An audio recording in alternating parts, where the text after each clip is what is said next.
اپنا اپنا نقطہ نظر رکھتے ہیں جو جائزہ رکھنا اجازت ہے، قانون کہتا ہے، آئین کہتا ہے، فریڈم آف ایکسپریشن ہے. لیکن آج کے دن ایک متفقہ، متحدہ، مشترکہ اور یکجہتی پر ایکے پر مبنی ایک پیغام دینے کے لیے 3 جگہ ہم جمع ہوئے ہیں. پہلا، انٹرنیشنل کمیونٹی کو جو سو رہی ہے مقبوضہ کشمیر کے حوالے سے، جتنے بھی مظالم ہیں ان کے حوالے سے، اور بین الاقوامی ادارے. دوسرا، بھارت کو کہ کشمیر پاکستان کی شہرگ ہے، کسی قیمت پر، کسی حالت میں، کسی طریقے سے بھی پاکستان کشمیریوں کو نہیں بھولے گا اور کشمیر کی آزادی تک نہیں بھولے گا. اور جو اس کا آخری پیغام ہے نیشنل یونٹی کا، نمبر 3 جس کو میں کہتا ہوں، وہ ملک کے اندر وہ لوگ جو آج اس ہاؤس آف فیڈریشن کی طرف، آپ کی طرف، ہم سب کی طرف دیکھ رہے ہیں، ان کو ایک پیغام دینا ہے کہ when there's a need of the nation, when there's a call of the country, we can stand united always. دوسری بات، پاکستان کی ریاست نے ان 2 دنوں میں 2 اقدامات ایسے کیے ہیں جو ڈیکلریشن آف انٹینٹ ہے آزادی کشمیر کا پاکستان کی ریاست کی جانب سے.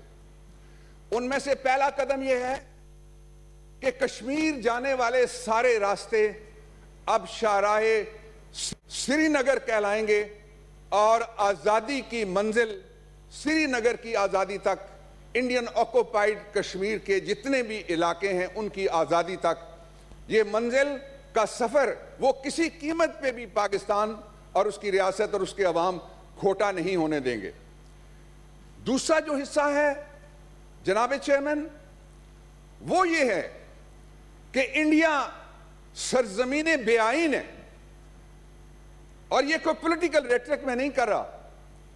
ان کے جو فاؤنڈنگ فادرز تھے انہوں نے ایک اپنے لیے ایسا آئین بنایا جس میں سب کی گنجائش انہوں نے رکھی، لیکن سکھ قوم کے ساتھ ڈنڈی ماری. ان کے آئین میں لکھا ہوا ہے کہ سکھ بھی ہندو ہی سمجھے جائیں گے. کانسٹیٹیوشن میں یہ اردو میں اس کا لفظ بلا تقریباً ترجمہ میں نے آپ کے سامنے وقت بچانے کے لیے رکھا. لیکن اس سرزمین بے آئین نے جو مقبوضہ بھارتی مقبوضہ جموں و کشمیر ہے، اس کے سلسلے میں کانسٹیٹیوشن امینڈ کر کے پیغام دینے کی کوشش کی دنیا کو کہ وہ اقوام متحدہ کی قراردادوں کو تسلیم نہیں کرتے، بنیادی انسانی حقوق کو تسلیم نہیں کرتے، اقوام متحدہ کے UN کے ہیومن رائٹس چارٹر کو تسلیم نہیں کرتے، یورپین یونین کے ہیومن رائٹ چارٹر کو تسلیم نہیں کرتے. اس کے مقابلے میں آپ کی ریاست نے کل جو پاکستان کی نئی میپنگ انڈر دی لا، اس کے مطابق جو نیا نقشہ، جو اصل نقشہ ہے پاکستان کا، اس کو تیار کیا. مصطفیٰ ایمپیکس کیس کے مطابق سمری گئی وزارت پارلیمانی امور سے، کابینہ نے اس کو متفقہ طور پہ منظور کیا. وہ نقشہ پارلیمنٹ سے بھی منظور ہوگا، اور اس میں جو میں آخری جملے 3 کہنا چاہتا ہوں جناب چیئرمین، وہ یہ ہیں کہ جو پارٹیشن آف انڈیا کا جو انفلفلڈ پورشن تھا، جس کو تکمیل پاکستان کا ایجنڈا کہنا چاہیے، وہ پورا کیا گیا ہے. اور تکمیل پاکستان کا ایجنڈا کیا ہے؟ سرکریک پاکستان کا ہے، سیاچن پاکستان کا ہے،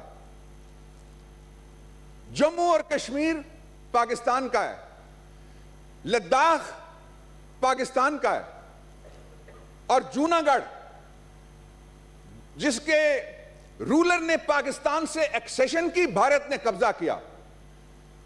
اس لیے یہ پیغام ریاست کا نہ صرف ڈیکلریشن آف انٹینٹ ہے، ایک قدم آگے بڑھ کے میں پھر نظم میں چند باتیں کہنا چاہتا ہوں آپ کی اجازت سے.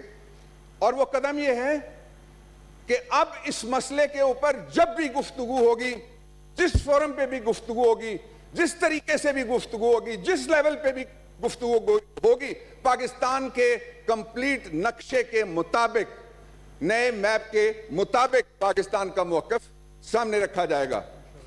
اور جو مقبوضہ کشمیر کے حالات ہیں اور وہاں جو جذبے ہیں غازی خاندانوں کے اور شہیدوں کے قبرستانوں کے, ان کے بارے میں عرض کرتا ہوں کہ میرے کشمیر اے وادی محتشم, تجھ پہ جب سے پڑے غاصبوں کے قدم, تیری تاریخ قصہ جور و ستم وادی مہرباں ہے کہ جنت نشاں, تیرے رنگین جلوے کدھر کھو گئے, تیرے بربت کے نغمے کہاں سو گئے, تیرے آنگن صدائے قیامت بپا, تیری ندیوں کے پانی ابلنے لگے اور چناروں کے سائے بھی جلنے لگے, پھر تیری جھیل ڈل خودیں آدم سے تھل, سینکڑوں بے کفن لاشیں تجھ میں نہاں, ہو گئی خاک سرسبز وہ کھیتیاں جن میں آتی تھی یہاں امن کی داسیاں, اور جان دے کر جو حق سے ادا ہو گئے, وہ جو عظمت پہ تیری فدا ہو گئے, تیرے بیٹے جوان اور تیری بیٹیاں, ان کا خون رائے گاں جائے ممکن نہیں, ظلم فاتح ہوا کیسے کر لوں یقین, یہ سلاسل کا شور اور یہ غاصب کے طور خون شہداء کی سرخی مٹا پائیں گے,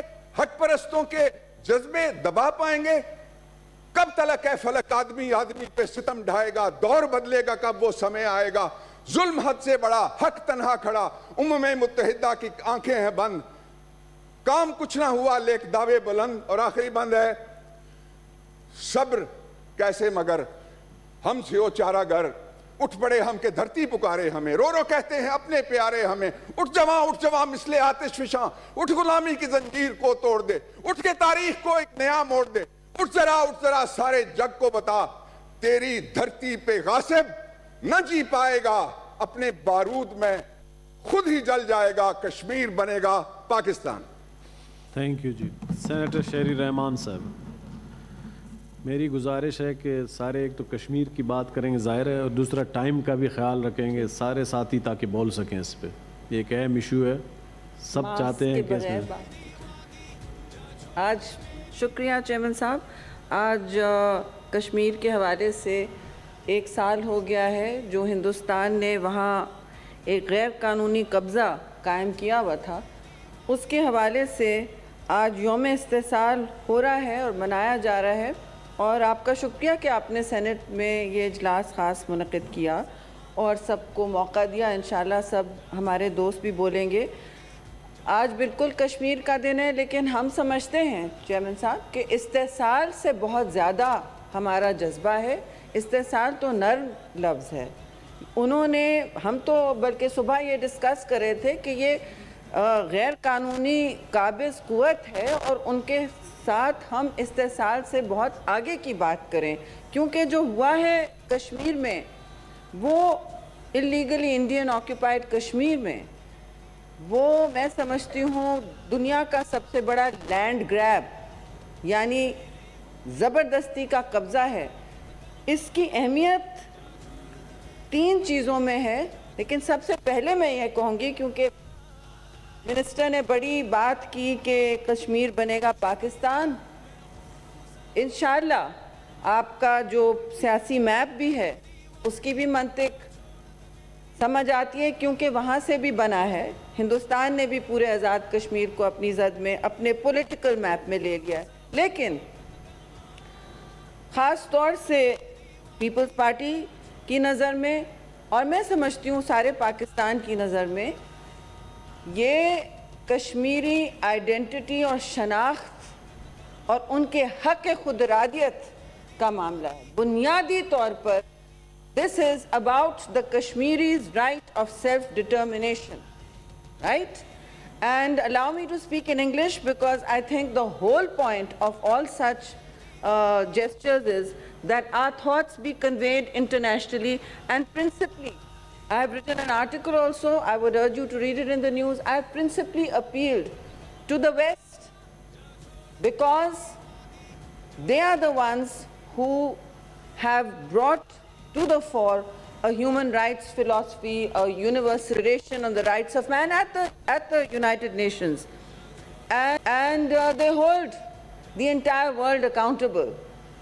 میں OIC کے بارے میں بات ہی نہیں کروں گی, ان کا کیا درجہ رہا ہے, ان کا کیا سٹینڈنگ رہی ہے, اس پر ہم سب بات کر چکے ہیں, کبھی اوپر کبھی نیچے. لیکن مسلم امہ نے کم ملیشیا رہا ہے ساتھ کھڑا ہوا اور ترکی رہا ہے، اور پاکستان کی تو ذمہ داری بنتی ہے. لیکن آپ سوچیں کہ آپ جب میسج کرتے ہیں کہ یہ ہم نے میپ ایشو کر دیا، ٹھیک ہے، but please explain to the people of Kashmir who have fought very hard and continue to face the bayonet of an ethnic cleansing, fascist, rogue Prime Minister of India right now. They are facing it for their right to self-determination, which has been promised to them by the Charter of the United Nations, by the UN resolutions, and by Pakistan. And it has actually also been promised to them by India, who has taken these unlawful and illegal actions. Now, when you issue a map, we hope that that is what the Kashmiris will choose. And the same way, India is trying to change the political nature of the game. So I want to warn all our friends everywhere, even in Pakistan and internationally, all friends of Kashmir, that there is a clock on Kashmir right now. For many years, they have suffered and faced brutality, state torture, rapes. Now you have mass graves. Many human rights reports have come out, but they have been buried. What has happened? This last year, has been extraordinarily difficult for the Kashmiris. Why? Because not only were they already in a lockdown, then they had COVID-19. They have been in curfew. They have been unable to reach hospitals. They have been unable to speak out.